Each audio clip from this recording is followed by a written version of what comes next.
Nakatakdang sampahan na ng civil at criminal complaints ngayong linggo ang driver ng truck na dumaan ng masira ang Kabagan, Santa Maria Bridge sa Isabela nitong Pebrero. Balitang hatid ni Joseph Morong.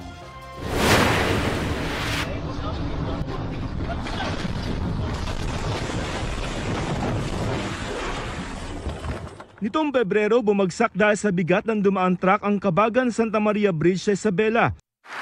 Inihalimbawa ito ng Pangulo sa kanyang State of the Nation Address na mga di dapat tularan ng mga proyektong pang-infrastruktura ng pamahalaan. Ginastusan ng taong bayan ng 1 bilyon. 10 taon tinayo. Nung binuksan, ilang araw pa lang, giba na agad.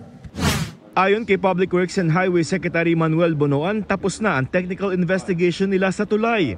Ang recommendations namin already is to file actually yung mga civil cases against yung mga what we feel na what we know na medyo may kulang sa paggagawa, let's say sa contractor o sa designer, and of course yung truck na nakasira.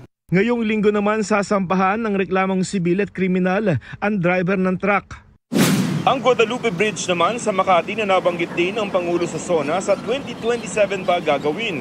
Pero ngayong taon na raw sisimula ng paggawa ng mga detour bridge sa magkabilang gilid na inaasahang matatapos sa unang quarter ng 2026.